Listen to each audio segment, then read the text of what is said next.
What's going on? My name is Dennis Davis, the head coach of Xtreme Couture. Pretty much I first got my start in MMA, I saw UFC 2. I was 15 years old and I saw it and I was like, man, I got to do that. So the only gym where I was at was a little Kung Fu school, so I started doing that and learned real quick that wasn't the right stuff to do. So as soon as I graduated high school, I moved up north and started training with Robert Follis. I do MMA over anything else because, I mean, it's a pure form of real fighting, you know. I mean, boxing is just, you know, one element. It's like playing checkers instead of chess. I mean, checkers is fun to play, but chess is a lot better. I love for the sport, you know, just growing up, I was just, I liked fighting, and then once I started training and got the offer to fight, I was like, oh yeah. So yeah, just, I love the one-on-one competition and always wanted to coach once fighting was over.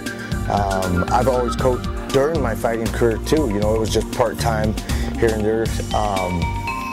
And you know, and now I just really love coaching. It's nice to get to see, you know, kids and stuff, the game develop and see them go win fights. And a lot of my guys are winning belts, and it's definitely nice to see a kid who's started, you know, not doing so good and then work his way up to winning titles.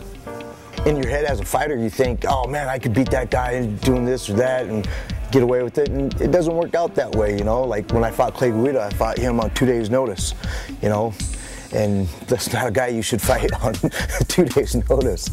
So just things like that, you know, and telling guys, hey, don't be doing this stuff. I know from experience, you know. I mean, there's a fight when I fought Dave Jansen, and in my head I was like, oh, I can submit him from my back, and that didn't go so well in a round. And then after that I was like, oh, I gotta get up, and the third round was completely different than round 2 where I was playing guard and getting beat up on, you know. So just things like that, you know, that I've experienced in fighting that helps. The thing like Randy told me when I was young, Randy said, he goes, if you're the man, people will know you're the man.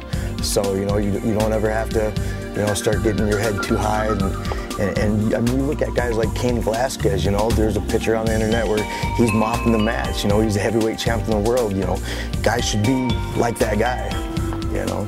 I pretty much came here because I trained with Randy.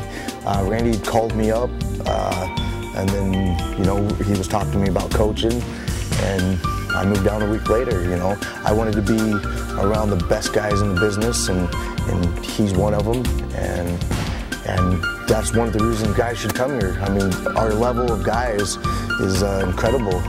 You know, we got top coaches, a lot of big fighters, and even guys that come in from out of town that have a lot of talent. A lot of guys stop by this gym, so you're always going to get somebody to give you some good goes.